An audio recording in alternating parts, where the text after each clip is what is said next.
Suatu malam, seorang pria terlihat pulang ke rumahnya setelah seharian bekerja. Namun saat di dalam rumah, dia bingung ketika melihat sebuah jam tangan asing yang tersimpan di atas lemari. Dia kemudian mencoba mengambilnya dengan menggunakan kursi. Namun tiba-tiba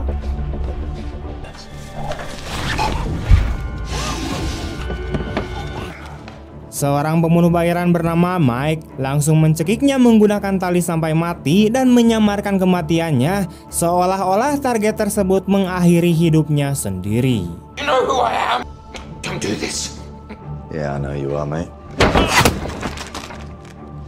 That's it, let it out.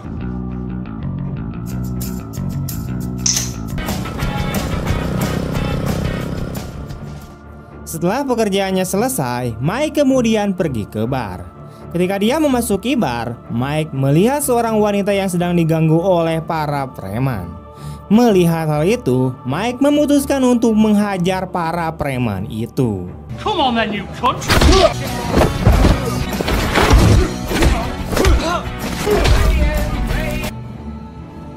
Cheers, love. Puas menghajar para preman itu, dia kemudian pergi ke bar lain, yaitu tempat para pembunuh bayaran berkumpul. Bar tersebut dikelola oleh Ray, yaitu seorang mantan mafia dan guru yang melatih Mike menjadi pembunuh profesional. Ray yang sudah lama pensiun membangun organisasi layanan pembunuh bayaran. Di sana, Ray juga merekrut pembunuh sadis dari berbagai daerah. Di antara mereka, ada seorang pria brutal bernama Cliff yang menggunakan kapak besar untuk membunuh korbannya hingga berkeping-keping. Freestyle these days except for the odd example killing. Ada juga Pete, yaitu ahli racun yang membunuh targetnya menggunakan bahan kimia. Meskipun dia terlihat seperti orang aneh, Pete ternyata adalah pembunuh yang paling terampil karena setiap target yang dia bunuh tidak akan menyadari bahwa dia telah diracuni. Selanjutnya, ada dua mantan pasukan khusus yang berubah menjadi pembunuh bayaran, yaitu bernama Mick dan Mark. Mereka adalah mantan tentara yang bertugas di Afghanistan untuk mengalahkan musuh. Berikutnya adalah seorang ahli samurai wanita bernama Jen dan merupakan seorang mantan tentara dari Amerika Serikat. The honey trap killing machine. Selanjutnya ada Fred, yaitu seorang pria gemuk yang membunuh korbannya dengan alat-alat yang dimodifikasinya sendiri, seperti microwave yang diubah menjadi bom atau gas beracun untuk membunuh korbannya. Most of Fred's inventions are complete scandal. He came up with an ingenious way. Anggota terakhir adalah seorang pria tua bernama Milton. Dia adalah penghubung antara klien dan anggota dan mendistribusikan penghasilan kepada pembunuh bayaran. Sementara Mike sendiri adalah sang pembunuh bayaran yang ahli dalam memanipulasi kematian target-targetnya seolah-olah mati karena kecelakaan. Kelompok Ray sendiri mempunyai peraturan ketat seperti larangan membunuh sesama anggota dan larangan mencari tahu identitas klien yang menyewa jasanya. Jika aturan ini dilanggar, para pembunuh bayaran akan segera mengeksekusi pelakunya. Tidak lama setelah kita diperkenalkan kepada para anggota, Milton mengundang Mike untuk berbicara empat mata. Dia mendesak Mike untuk segera menyelesaikan misi yang belum selesai itu karena klien ingin targetnya mati semua. Keesokan harinya, Mike sudah siap dengan senjatanya di atap sebuah gedung ketika target terlihat tidak jauh dari posisi yang diperhitungkan. Saat mobil lewat, Mike langsung menembak ban mobil dengan proyektil khusus sehingga menyebabkan pengemudi kehilangan kendali dan menabrak.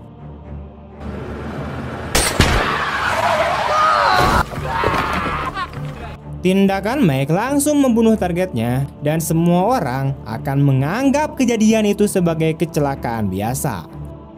Mike kemudian kembali ke rumahnya untuk melampiaskan ketegangannya pasca pembunuhannya. Namun entah kenapa, pria itu tiba-tiba teringat kenangan indah yang dia miliki dengan mantan pacarnya bernama Beth Carpenter yang meninggalkan Mike, dan dia memutuskan untuk tinggal bersama pacar barunya bernama Charlie Adam.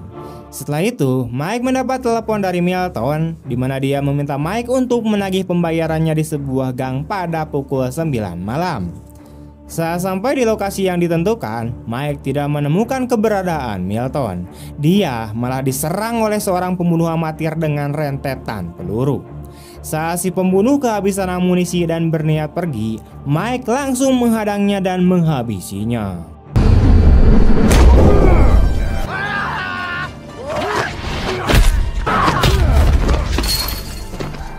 You're a disgrace to my profession.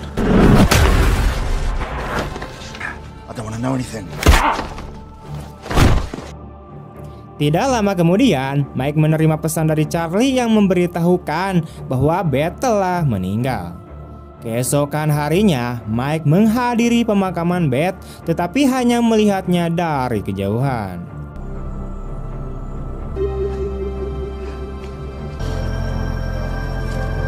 Setelah semua orang pergi, Mike mengunjungi makamnya dan meletakkan seikat bunga di dekat batu nisan. Charlie kemudian pergi ke Mike dan menceritakan kronologi perampokan yang menyebabkan kematian Beth dan memberitahu Mike bahwa Beth sedang mengandung bayinya. Sesampainya di rumah, Mike menonton siaran televisi yang memberitakan tentang tersangka kasus pembunuhan Beth yang ditemukan tewas karena diduga overdosis.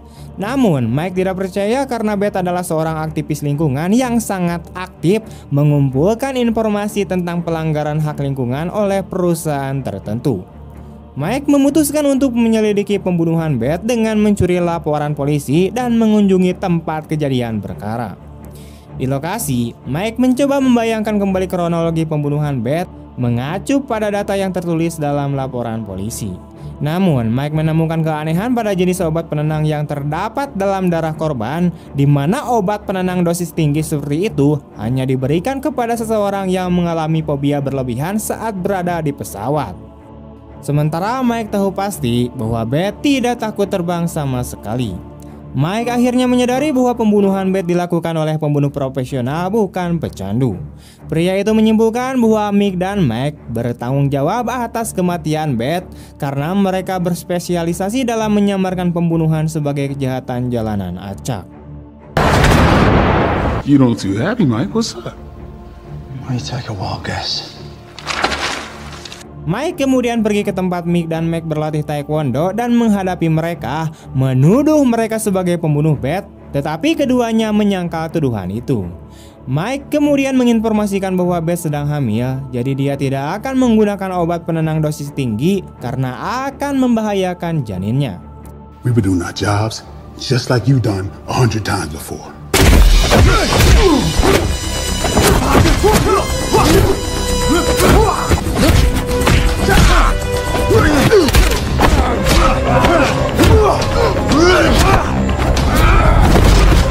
Okay, Mike.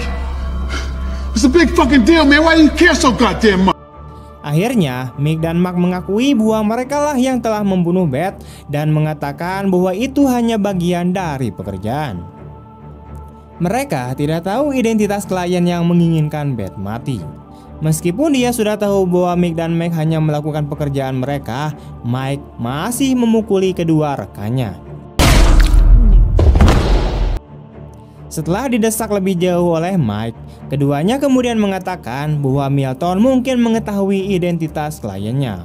Mike segera kembali ke bar Oasis dan ia bertemu dengan Big Ray yang mengingatkan Mike untuk tidak pernah terlibat secara emosional dalam pekerjaannya dan mengatakan bahwa Mick dan Mark hanya melakukan pekerjaan mereka tanpa dendam atau tujuan tertentu di luar bisnis mereka. Tapi Mike bersikeras dia ingin membalas dendam. Big Ray yang marah kemudian menyuruh Mike untuk mendinginkan kepalanya dan tidak terbawa emosi. I got a job to do and they fucking did it. Alright, no questions asked. Milton Arden to take out Beth. Why the fuck did no one consult me about this?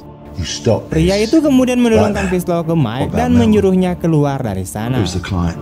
Mike kemudian pergi tetapi tetap bertekad untuk membalas kematian wanita yang masih dicintainya dengan sepenuh hati. Perseteruannya dengan Big Ray membuat Mike mengenang masa lalunya saat pertama kali dia bertemu dengannya. Mike yang berusia 15 tahun bekerja sebagai tukang koran dan terus-menerus diganggu oleh para preman. I would call it getting the shit kicked out of you by a gang of little...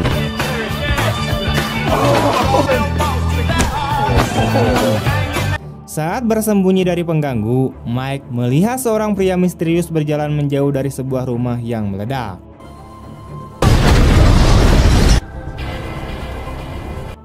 Setelah merekam semua pembunuhan yang dilakukan oleh pria tersebut, yang tidak lain adalah Big Ray, dan memata-matai dia selama berminggu-minggu, Mike memberanikan diri ke Big Ray dan menunjukkan semua rekaman itu kepada pria tersebut.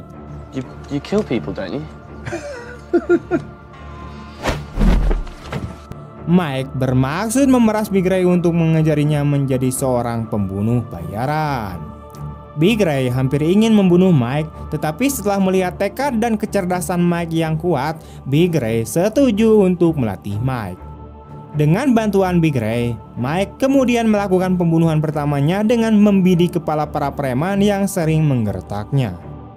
Big Ray kemudian menyuruhnya untuk menempelkan uang tunai di antena di balkon luar apartemennya.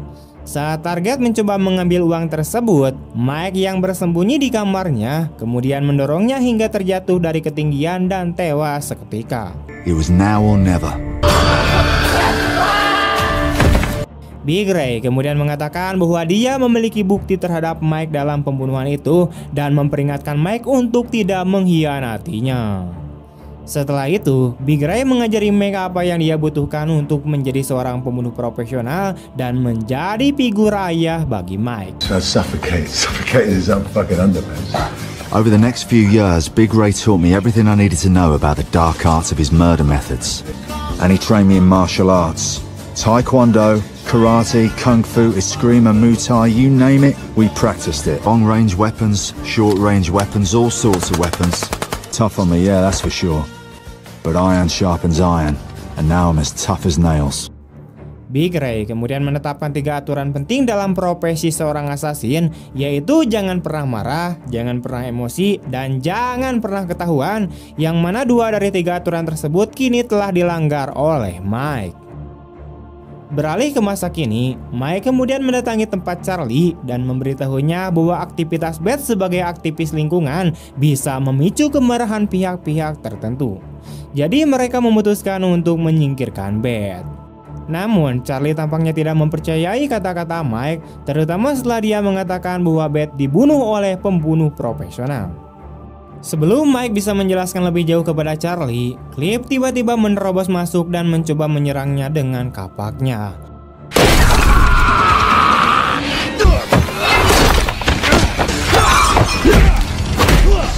Mike terpaksa melawan rekannya yang paling brutal dan secara tidak sengaja membunuh Cliff dengan kapaknya.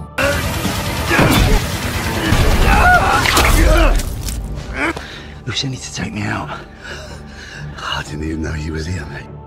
Setelah mengetahui bahwa Charlie juga target mereka, Mike juga mendesak Charlie untuk mengungkapkan semua informasi yang dia ketahui tentang aktivitas Beth baru-baru ini. Dia juga mengungkapkan bahwa Beth terlibat dalam perseteruan dengan Pankot Petroleum, yaitu sebuah perusahaan minyak korup yang ingin mengebor minyak di Laut Utara, yang sangat ditentang Beth sebagai aktivis yang memperjuangkan kelestarian lingkungan.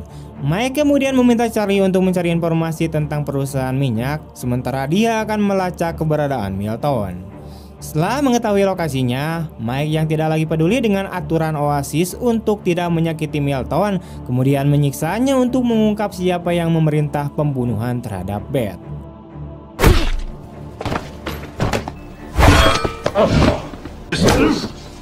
Jesus Christ, Mikey, stop it! But the fact that you knew a hit. Poppycock! I wanna know who paid for the hit on my Beth. Why took the fucking job in the first place? Milton kemudian mengungkapkan bahwa orang yang memerintahkan pembunuh Beth adalah seorang pria bernama Leonard Kane.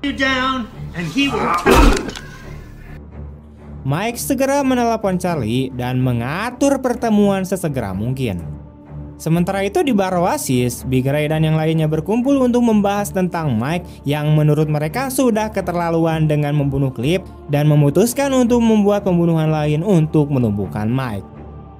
Setelah bertemu dengan Mike, Charlie mengungkapkan bahwa Beth telah mengumpulkan informasi tentang Pankot Petroleum, yaitu perusahaan minyak India yang korup yang disediakan oleh Archie Rudd. Sementara Mike memberitahu Charlie bahwa orang yang memerintahkan pembunuhan Beth adalah Leonard Kane yang bekerja di sana. Mike segera pergi ke kantor Ken dan menyiksanya, mengancam akan melemparkannya keluar jendela agar Ken mengungkapkan semua informasi tentang keterlibatannya dalam pembunuhan Beth. you this, it's gonna fucking hurt. And I'm sure the old crooked suicidal accountant takes a swan dive act. Diancam oleh Mike, Ken terpaksa mengungkapkan semuanya dengan menyerahkan rekaman berisikan suara pria lain yang memerintahkan Ken untuk membunuh Beth. Tak lama kemudian, Mick dan Mike tiba-tiba masuk dan menembak mereka secara membabi buta. Ken tewas dalam insiden tersebut. Mike kemudian berkelahi dengan Mick dan Mark sampai Mick secara tidak sengaja menembak Mark dan membunuhnya seketika, sementara Mike berhasil melumpuhkan Mick dengan alat pemadam api.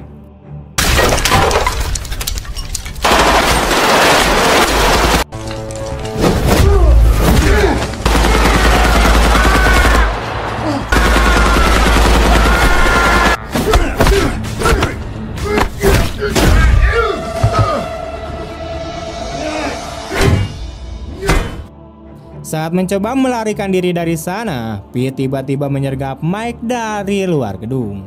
Tapi Mike membunuhnya dengan mudah menggunakan racunnya sendiri.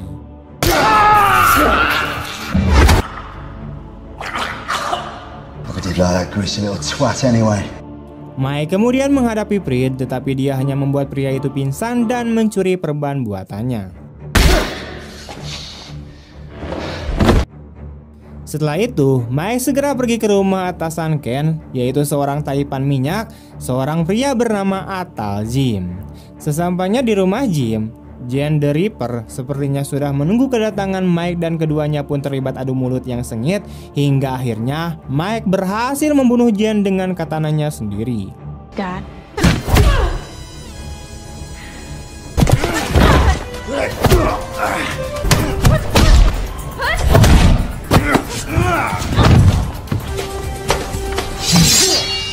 The toast, Michael. And if you're lucky, I'll let you lick the knife.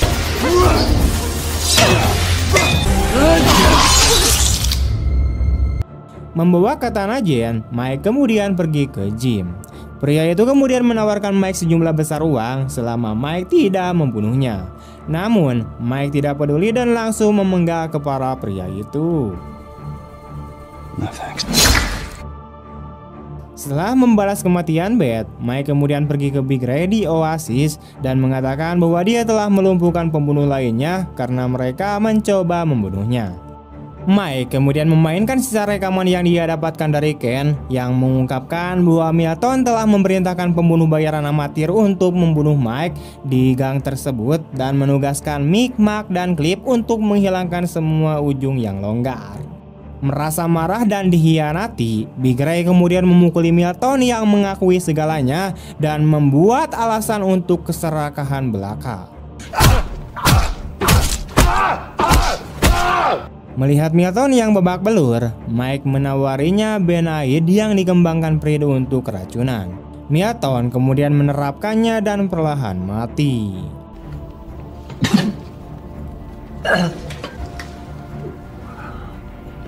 Big Ray kemudian menurunkan pistol ke Mike dan mengancam akan menembaknya. Tapi Mike yakin bahwa Big Ray tidak akan menembaknya dan tentu saja cukup. Dia tidak tega melakukannya karena dia selalu menganggap Mike sebagai anaknya sendiri. Big Ray kemudian mengizinkan Mike untuk pergi tetapi memperingatkan untuk tidak pernah kembali ke Oasis. Mike kemudian pergi dari sana dan bersumpah untuk melindungi kota sebagai main hakim sendiri. I'm sorry, Ray. Get the fuck out, my pup. You watch your back, Mike. Always do, Ray. Tamat. Oke, sekian dulu untuk video hari ini. Bagaimana tanggapan kalian tentang film ini? Tulis di kolom komentar. Oke, terima kasih banyak telah menonton. Semoga kalian semua yang menonton sampai akhir selalu dimudahkan, dilancarkan, dan diberi kesehatan dan dilancarkan dalam aktivitas sehari-harinya. Amin.